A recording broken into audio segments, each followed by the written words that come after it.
Olá a todos. Eu pergunto a vocês, se vocês estão preparados para os insultos ou agravos à saúde, principalmente aqueles que são profissionais de saúde atuantes. Será que a gente está se preparando? Eu sou Juliana Machado. Não tenho conflito de interesses. Eu tenho me preparado aos longos dos anos, tá? Eu faço treinamento aeróbico e de força. Eu sou uma major, eu consegui completar as principais maratonas do mundo e eu sou médica nutróloga.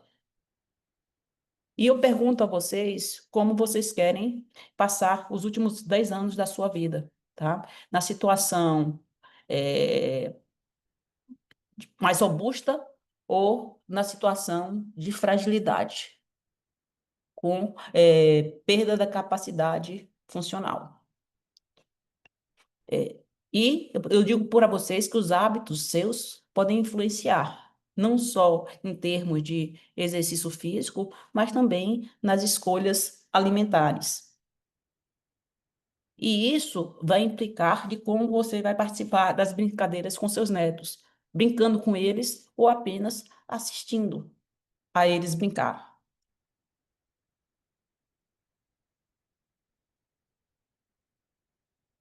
E como você quer participar dos jantares ou almoços familiares no final de semana, completamente independente ou necessitando da ajuda de terceiros para realizar as suas funções de atividades de vida diária.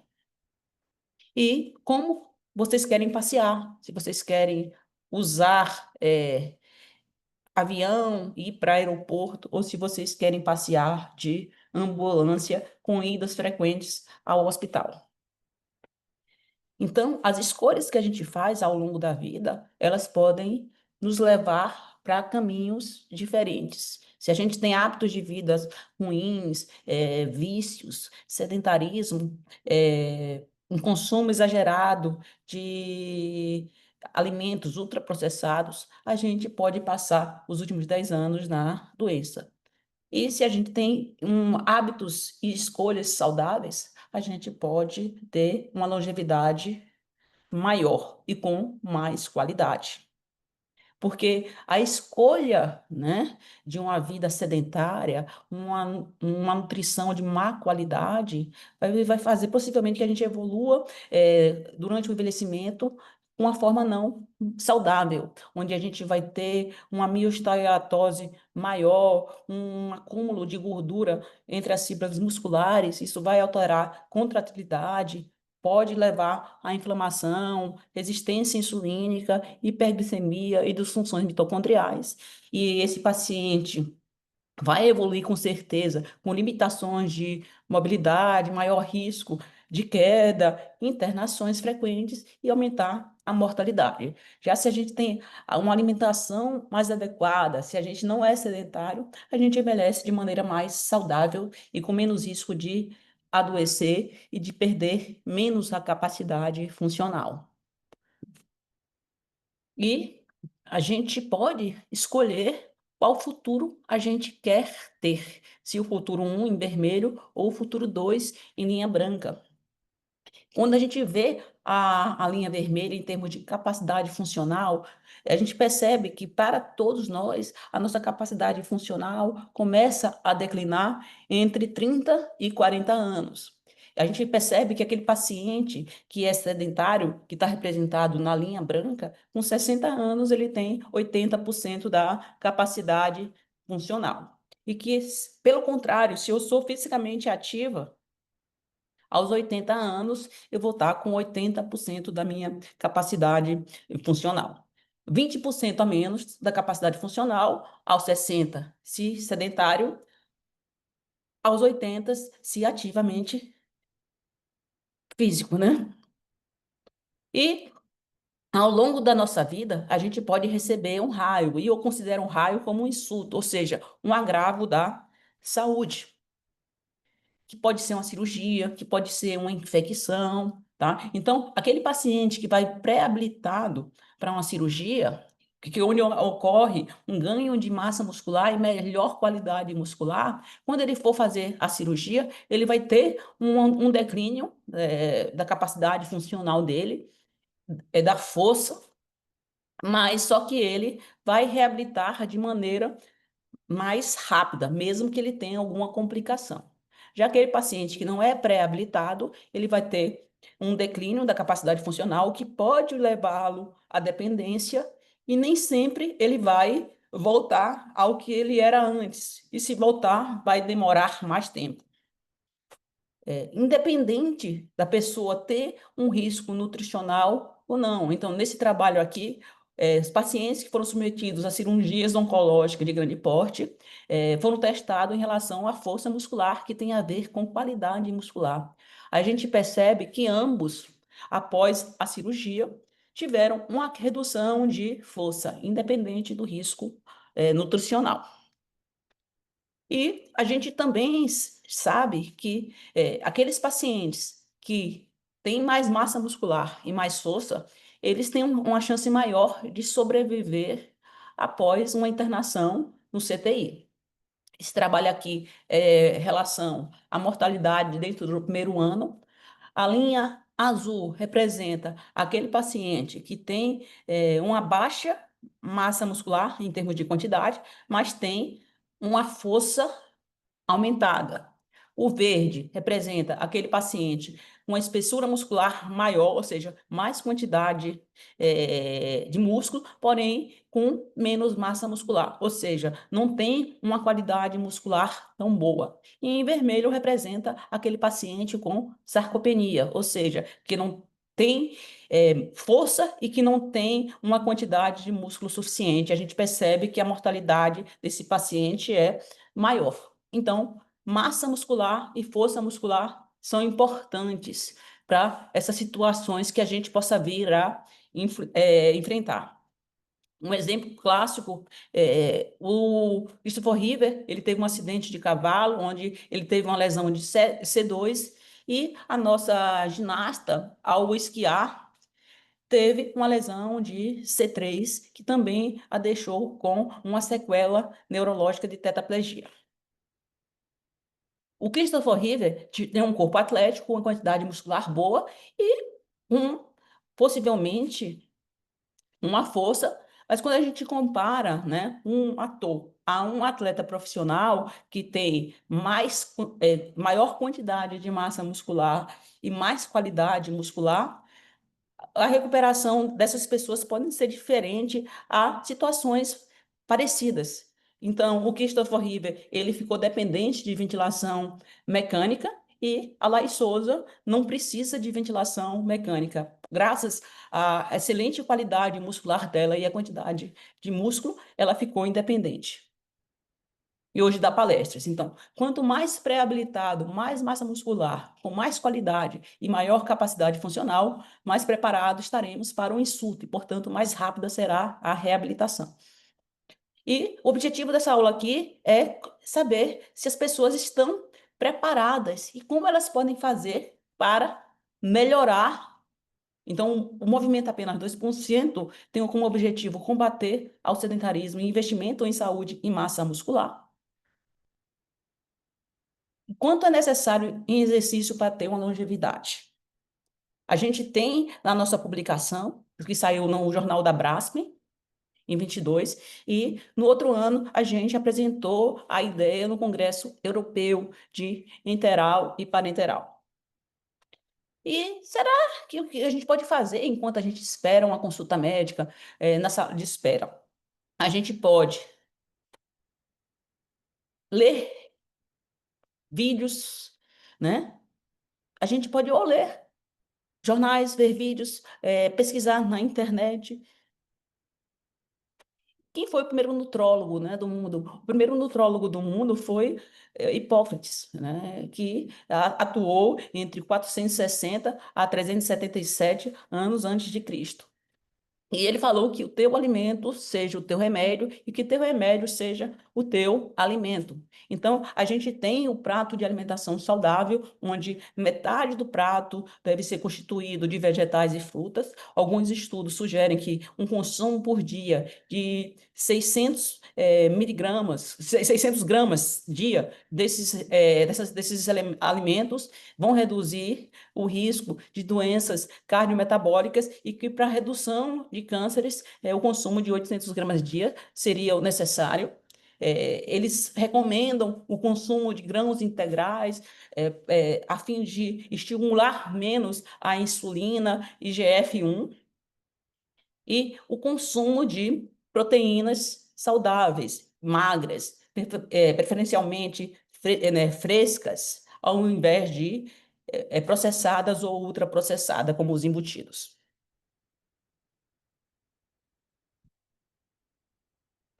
E Hipócrates também fala que andar é o melhor remédio do homem. Então, quantos passos por dia eu devo fazer para reduzir meu risco de morte? Aproximadamente 7.000 passos dia, tá? Principalmente para os adultos. Adultos jovens se beneficiam com 10.000 passos dias.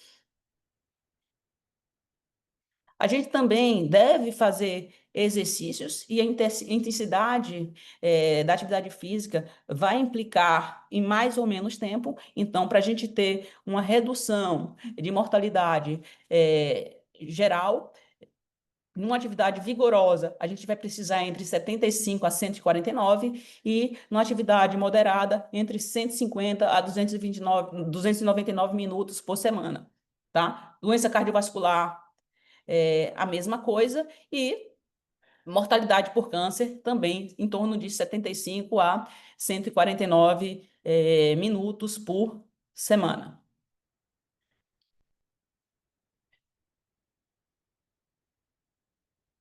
E a gente também tem que fazer não só o exercício aeróbico, mas tem que associar exercício de força.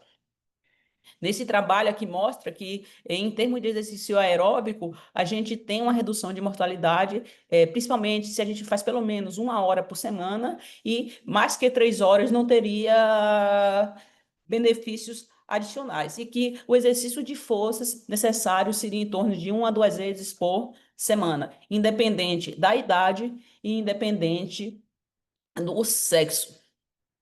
E o exercício de força também pode ter uma melhora nas doenças, promover uma melhora em possíveis doenças cardiovasculares, reduzindo o risco, tá? Melhorando a qualidade do sono, melhorando a qualidade de vida, reduzindo o risco de depressão e ansiedade, melhorando a função endotelial e reduzindo inflamação.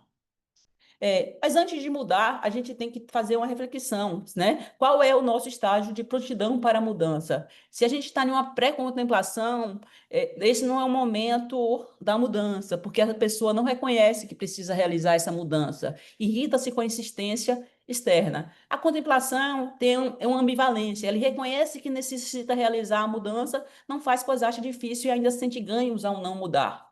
E na fase de preparação já é um bom começo. A pessoa já tomou a decisão de mudar, está motivado, mas ainda não realizou a mudança, né? Prática, está planejando.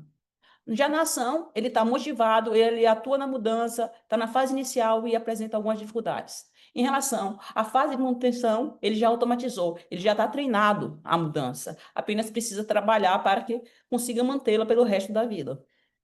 E a gente pode escolher como a gente quer envelhecer. Se na situação A, onde a gente observa uma grande fragilização, na B, que tem uma limitação, e no C, que é completamente funcional.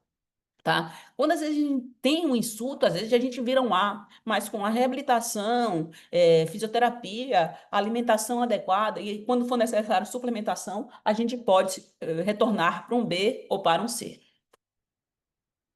Mas como é que a gente muda? Será que tem uma pílula mágica? Será que eu tenho que fazer algum procedimento, né?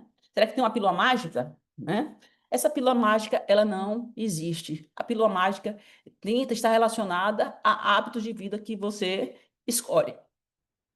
Então, a gente tem, né, na literatura, regiões do mundo onde a população é bastante longeva. Chegam aos 100 anos, que são uma região no Japão, na Itália, na Grécia, na Costa Rica e na Califórnia, que são as Blue Zone.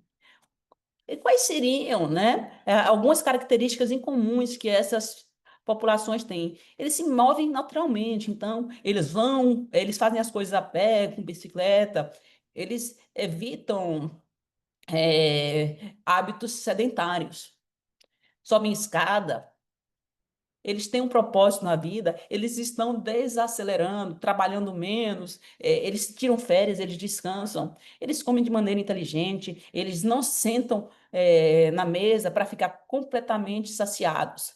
Eles comem uma quantidade que eles poderiam comer um pouco mais, mas não insuficiente, ou seja, cerca de 80%, né, de plenitude. Eles comem mais vegetais, comem menos carnes e alimentos processados. Bebem água, né, de maneira suficiente e também eles consomem, né, acreditem, uma taça de vinho por dia, mas em situações onde eles estão se relacionando com pessoas. E eles têm um relacionamento saudável com menos pessoas tóxicas. E eles têm fé, eles estão conectados a alguma religião ou crença e priorizam a família. O consumo de álcool, ele não pode, se eu posso tomar uma taça de vinho por dia, então isso poderia equivaler a uma garrafa de vinho por semana. Não, esse não é a proposta deles. Eles não fazem doses acumulativas de vinho para tomar de uma vez, tá? E você tem que ter estilo, né? O que é o estilo? O estilo tem a ver com equilíbrio, porque o segredo da vida é ter equilíbrio, é também ser sustentável. O que é uma alimentação sustentável? É aquela onde a gente vai comer produtos integrais, de alto valor nutritivo. Vou comer o suficiente, vou comer alimentos da estação. É, sem agrotóxico, vou descascar mais e desembrulhar menos. E vou apoiar o agricultor local. E vou treinar a minha mente, vou treinar o meu corpo, o músculo e meu coração. Então, eu vou estimular os exercícios de força, exercícios cardiovasculares, flexibilidade e equilíbrio, e vou treinar a mente com técnicas de relaxamento, seja com meditação, ou seja, em uma crença religiosa, onde eu vou estar fazendo oração, porque meditação não quer dizer que eu tenho que fazer o on. Eu tenho que fazer uma situação em que eu consiga me desligar do ambiente e ter um olhar introspectivo para mim. Então, eu posso fazer alguma atividade que me permita fazer isso. E tempo, né? O investimento do meu tempo. Então, a gente sabe que a gente precisa fazer 150 minutos de exercício aeróbico, moderado a vigoroso por semana, associado a 20, 30 minutos, 2 a 3 vezes por semana, de exercício de força e flexibilidade. A gente tem que ter tempo para lazer. E o que seria o tempo de lazer? É aquele tempo que sobra do horário de trabalho e do cumprimento de obrigações, aproveitável para o exercício de atividades prazerosas, que podem incluir sair com amigos, tocar um instrumento de música, viajar, praticar alguma atividade física. E a gente tem que ter organização, que é o ato ou efeito de organizar-se. Organizar o seu tempo. Digamos que você tem 7 horas de sono por dia, que você trabalha cerca de 12 horas, e se você tem 5 horas para o autocuidado, lazer, treinamento e alimentação. E a ordem não interfere no resultado. E você tem que criar vínculos, seja no trabalho, seja familiar e de amizades. A amizade, né, os relacionamentos saudáveis são extremamente importantes. E a gente tem que servir de inspiração. Aqui eu faço um trocadilho, em termos de meditação. Inspire, expire, respire. Inspire-se inspira-nos. Então, às vezes, quando a gente tem uma mudança e a gente fala que quão boa ela foi para a gente, em termos de qualidade de vida, a gente vai inspirar outras pessoas a nos seguirem e, às vezes, a começar a fazer uma atividade física, a ter um hábito de vida melhor. E o descanso é extremamente importante. A recomendação para a saúde é que os adultos durmam, em média, de 7 a 9 horas e que os idosos durmam de 7 a 8 horas por noite. E a gente tem que evitar o túnel. E o que seria o túnel, né? O tudo, o nada, os extremos, o 8 e 80. Ou seja, eu venho de um comportamento sedentário. Agora eu vou virar um Iron Man. Então, a chance de isso se perpetuar, ela é pouca. A mesma coisa com dietas ultra restritivas. E a gente começa a envelhecer a partir dos 35 anos. A gente perde massa muscular entre 30 e 40 anos. E esse declínio ele é maior a partir dos 50, 60 anos. E isso leva a uma sarcopenia, que é uma redução de força, é uma redução da quantidade muscular e quase sempre associada a uma perda de performance, que vai nos levar novamente à situação A, B ou C, que a gente pode escolher. E a gente percebe que se eu faço a pé, me desloco, igual a Bruzone, para fazer as coisas, utilizando o meu próprio pé, daí se eu ainda associo a exercício físico, eu tenho uma chance maior de sobrevida. Tá? Se eu não faço nem essa locomoção e se eu não faço exercício físico, a minha chance é maior de mortalidade. Então, ser fisicamente ativo ou não importa e tem a ver com longevidade. Como é que a gente pode escolher? Bem, existem evidências, né? As principais sociedades fazem recomendações em termos de atividade física, que inclui treinos cardiovasculares, resistido, alongamento, flexibilidade e neuromuscular, para a gente trabalhar a propriocepção e evitar quedas no futuro. Todo mundo pode realizar, os exercícios físicos podem ser adaptados às situações clínicas de cada paciente. Tá? Pacientes cirúrgicos em pré-habitação, oncológico, podem mobilizar, tá? Porque a gente sabe que o exercício físico vai beneficiar vários órgãos do nosso organismo, seja o sistema nervoso central, seja o sistema cardiovascular, pulmonar, redução de triglicérides, aumento de HDL, redução de LDL, controle pressórico, controle glicêmico, redução do acúmulo de adiposidade visceral. E a redução do comportamento sedentário em 64 minutos por dia já mostra um benefício no controle de peso, no controle glicêmico, em redução de doenças cardiovasculares e doenças musculoesqueléticas.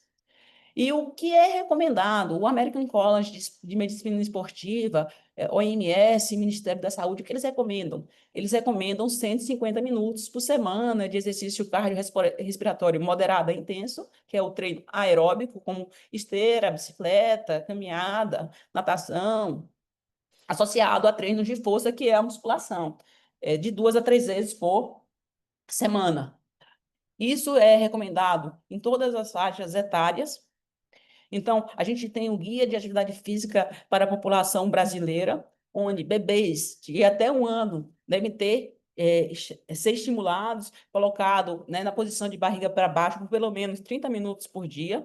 Aqueles bebezinhos maiores, de 1 a 2 anos, atividades de engatinhar, rastejar, jogar objetos, rolar, sentar e levantar, pelo menos 3 horas por dia. Crianças entre 3 a 5 anos, também 3 horas por dia, pelo menos 1 hora de uma atividade moderada a vigorosa, correr, brincar em parques, reduzir tempo de tela. De crianças de 6 a 17 anos também, atividades que estimulem o batimento cardíaco e aumentem a frequência respiratória em cerca de 60 minutos por dia. Esse grupo pode também estar associado a exercício de fortalecimento, de músculos e ossos, como saltar, puxar ou empurrar, e devem ser estimulados pelo menos 3 vezes por semana. E adultos jovens, gestantes e idosos, eles devem ser estimulados a praticar cerca de 75 minutos vigorosos ou 150 minutos moderado de exercício aeróbico. Os adultos fazer cerca de 2 dias na semana de exercício de força, gestantes, fortalecimento pélvico e evitar esporte de contato físico ou aqueles exercícios que aumente a pressão na região intraabdominal e mergulhos. E os idosos, por terem menos massa muscular e terem uma resposta anabólica, eles precisam uma reduzida, né, pela resposta anabólica reduzida, eles devem fazer cerca de 2 a 3 dias de exercício de força, né? É claro, com também associado a uma distribuição de proteína em cada refeição, cerca de 20 a 30 gramas. E reduzir comportamento sedentário serve para todas as idades. Para cada hora sentada, a gente deve se levantar da cadeira e movimentar pelo menos 5 minutos. Porque isso vai melhorar a mobilidade, vai reduzir o risco de sarcopenia, osteoporose, reduzir o risco de queda, ser um tratamento para uma dor crônica e vai prevenir déficits cognitivos. Então, o triângulo inclui, né, para a saúde óssea, muscular, neurológica, treino aeróbico de força e de equilíbrio e flexibilidade. Tá? O equilíbrio trabalha a percepção, noção de espaço e previne quedas. Tá? O que é recomendado, né, pela OMS, e principalmente se alguns pacientes precisam perder peso. Então, que o exercício aeróbico seja feito em torno de 150 a 300 minutos, se for feito em uma modalidade, uma intensidade moderada, ou 75 a 150 minutos, se for uma atividade aeróbica vigorosa. Tá? Então, a gente tem o 1%, que é um amigo do 2%. O 1% é para a saúde, né? Ele pede 75 minutos de aeróbico vigoroso. E o que seria esse aeróbico vigoroso? O aeróbico vigoroso seria aquela condição em que eu estou fazendo exercício que eu não consigo manter uma conversação. Eu paro, respiro e falo. Eu não consigo dizer mais de que algumas palavras, sem precisar parar para respirar. E no 2%, qual é o objetivo? Será que é saúde? Será que é emagrecimento? Então, para a saúde, a gente precisa de 150 minutos por semana, moderado. E o que é o moderado? Eu consigo conversar, mas eu não consigo cantar. Se o objetivo for emagrecimento, a gente precisa ter 150 minutos vigorosos, que, novamente, o que é o vigoroso? Eu paro, respiro e falo. Eu não consigo manter uma conversação. Sempre que eu estiver conversando, eu vou parar para respirar e falar algumas palavras. E claro que a gente tem que respeitar a limitação, nem todos os pacientes conseguem fazer um exercício aeróbico intenso. Então, para aqueles que não conseguem, a gente vai precisar de 4%, né? 300 minutos de aeróbico moderado. Novamente, eu converso, mas não canto. E a gente não pode esquecer do treino de força, lembrando que a gente começa a ter um envelhecimento muscular a partir dos 35 anos. E qual é a recomendação para a gente investir em massa muscular? De 2 a 3 vezes por semana, de 20 a 30 minutos as sessões. Tá? Tem que ser em torno de 2 a 4 séries de 8 a 12 repetições, com descanso, né, entre 48 e 72 horas para os grupos musculares.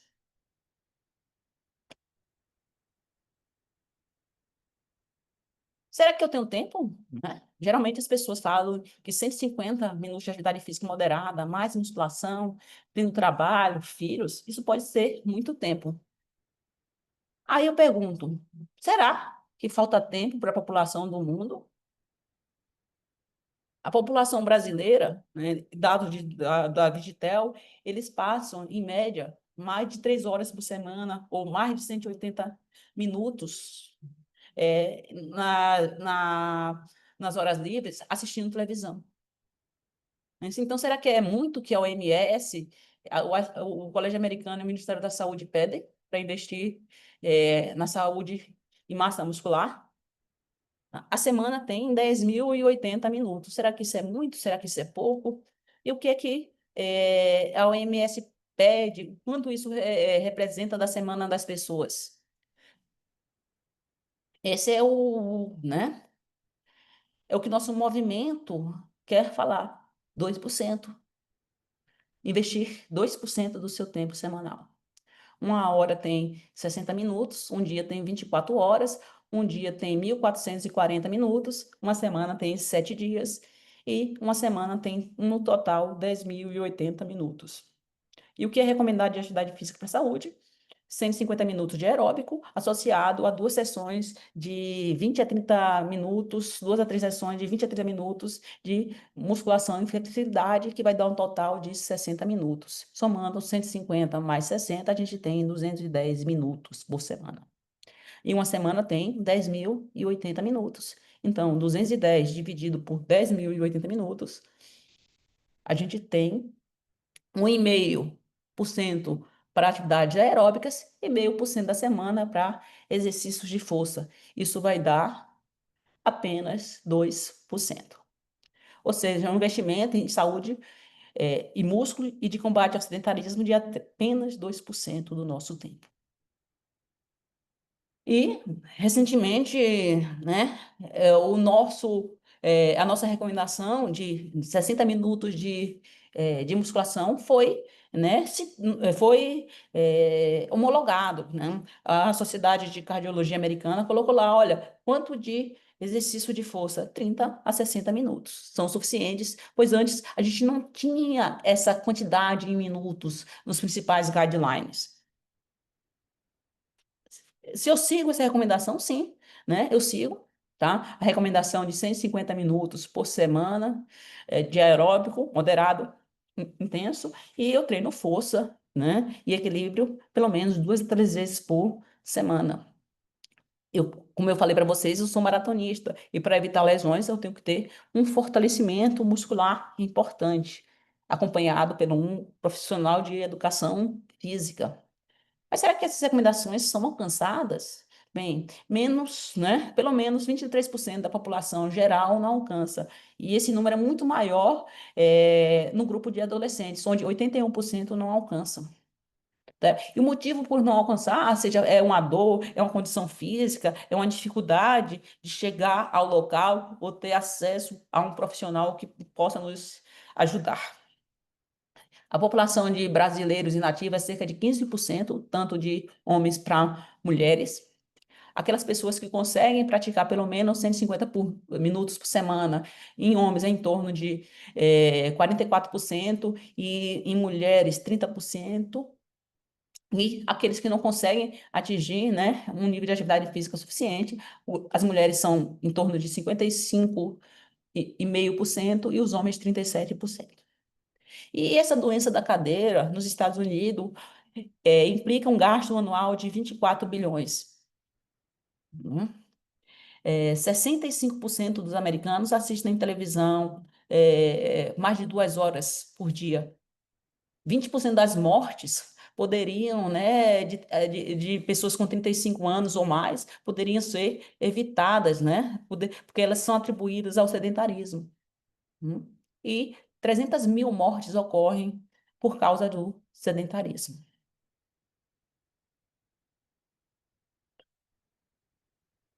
E qual é o motivo que as pessoas fazem exercício físico, tá? São amplos, são vários. Pode ser para melhorar a saúde, a aparência, retardar envelhecimento, por diversão, para relaxar, para estar entre amigos, performance, aptidão, controle de peso, melhorar a autoestima, para aprender uma nova habilidade.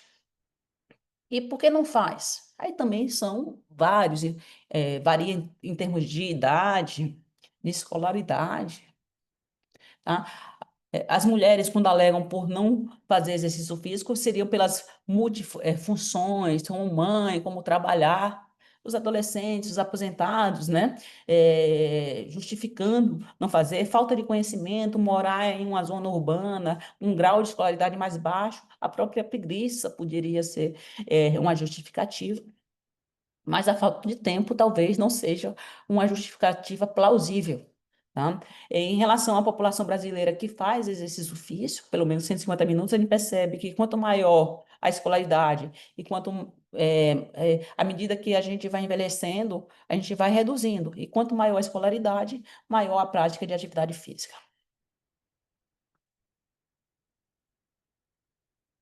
E se eu não fizer, eu vou gastar mais, doutora? Sim, né? Vai gastar. Isso representa um gasto para a saúde pública, tá? Em torno de 54 bilhões por ano nos Estados Unidos. Tem uma taxa de absenteísmo alta, uma perda de produtividade, onde 14 bilhões por ano são gastos por isso, e aumentar o risco de doenças como câncer, demência, diabetes, doença cardiovascular e depressão, que é a principal causa de mortalidade no Brasil. No ano 2019, dados do SUS mostram que as doenças cardiovasculares, os cânceres, doenças do aparelho respiratório foram os top 3 em termos de mortalidade. É, o gasto do SUS com essas doenças crônicas não transmissíveis, como cardiovasculares, neoplasia, diabetes e respiratórias crônicas, foram em torno de 8,8 bilhões gastos com internações e aproximadamente 1,8 milhões de internação. E as quedas pela fragilidade também gastaram muito, cerca de 483 milhões e 436 mil internações. Quanto mais, melhor, doutora. A gente na vida precisa do equilíbrio, né? A gente não precisa ser uma tartaruga nem ser uma lebre, a gente precisa do equilíbrio. É, atividades de muita alta intensidade, elas podem precipitar, né, arritmias cardíacas, tá? E em um estudo comparando aqui, né, que aquelas pessoas que gastam em torno de 3.000 a 3.500 calorias com exercício físico por semana, elas têm uma redução de 54%, enquanto aquelas que fazem mais do que isso têm uma redução, né, de 38%. E aqui é um trabalho que coloca, né, velocidades, né? Você andar 5 milhas por hora, você fazer um jogging de acordo, né? 3 vezes por semana, né? É, ou então correr mais rápido, a gente vê que o benefício, né? Em todas as causas de mortalidade, a gente percebe que o jogging moderado ou light, leve, né? Tiveram mais benefício do que o extenuante. E por que é importante seguir a recomendação e ter estilo, doutora? Esse aqui é um trabalho publicado no BMJ, onde a gente avalia, né, os autores avaliam um estilo de vida, né, saudável e uma expectativa de vida livre de câncer, doença cardiovascular e diabetes. E o que foi considerado fatores que poderiam reduzir esse risco? Nunca fumar, ter um IMC normal entre 18,5 a 24,9, fazer uma atividade física moderada, vigorosa, 30 minutos por dia. A semana tem 7 dias, então dariam 210 minutos, que é o que a gente propõe. Consumo moderado de álcool e uma dieta de alta qualidade, um prato de alimentação saudável de Harvard, por exemplo. Aqui eu quero fazer um adendo que algumas sociedades, como a de oncologia, fala que o consumo de álcool deve ser zero. E o que foi mostrado nesse grupo, né? Foi mostrado que se eu não faço nada, em 50 anos, eu tenho 22 anos livre dessas doenças. E que se eu faço pelo menos 4, eu tenho 35 anos livre. Ou seja, eu tenho um ganho em qualidade de vida de 13 anos. Eu posso adiar o aparecimento de um problema em 13 anos. É claro que tiveram pessoas que fizeram os 4 e tiveram essas doenças, porque a gente sabe que algumas doenças podem ter um caráter genético. Correr também pode melhorar o humor e o tempo de reação. Então, esse estudo japonês colocou isso, colocou pessoas correndo 10 minutos na esteira e testou, né, o humor e a capacidade executiva dos avaliados. E a capacidade executiva nesse estudo foi melhorada também com a excitação e sugerindo que talvez aqueles pacientes com depressão possam vir a se beneficiar, pode ser uma das linhas de tratamento. Isso, né? E a quantidade que eu faço pode melhorar a função executiva, tá?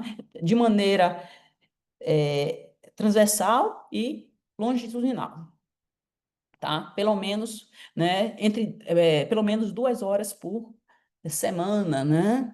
É, mostra esse benefício, né? Enquanto que no fazer, a gente pode ter perdas cognitivas e a capacidade executiva. O que eu preciso para fazer, doutora? Será que a gente tem alguma dica? Né? A gente pode seguir a estrela do estilo de vida. Enquanto o meu coração bater, smart, eu você. Treinarei regularmente, resistido, aeróbico e alongamento. Equilíbrio mental e físico buscarei. Limite e repouso, respeitá-los-ei. E alimentação adequada consumirei. A estrela do estilo de vida, ela tem alimentação saudável, meditação e sono, treinamento físico regular, relacionamentos não tóxicos e cessação do cigarro e consumo moderado de álcool. E o que é o SMART? O SMART vem de específico, mensurável, alcançável, relevante e temporal.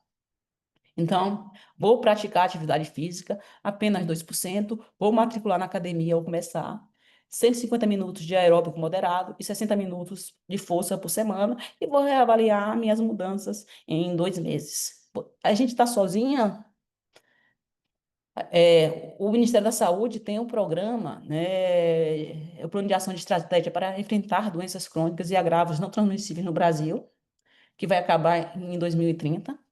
Eles querem reduzir o sedentarismo da população, brasileira e aumentar a prevalência de atividade física no lazer em 30%.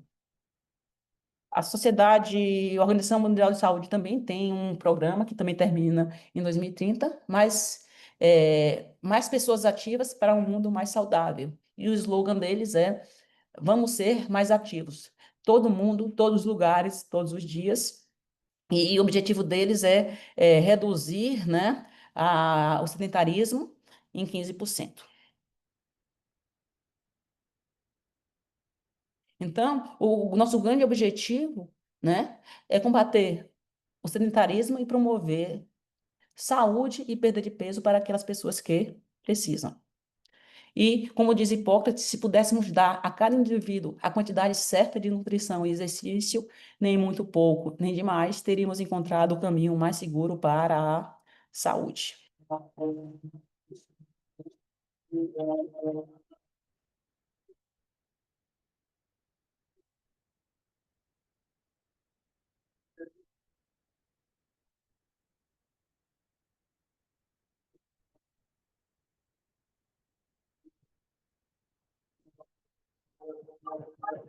Three, two, one,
Então, eu estimulo que vocês, né, invistam 2% do tempo da semana de vocês para terem um retorno de 47%, né, em redução do risco de morte. Várias pessoas já se juntaram a nós, inclusive o professor Edward de Harvard, do estilo de vida, né? Ele nos recebeu lá e vestiu a nossa camisa E lembro para vocês que antes de realizar qualquer atividade física, consulte um médico. Obrigada. Junte-se ao movimento apenas 2%, e quem sabe no futuro, né, seremos 1 2% movement.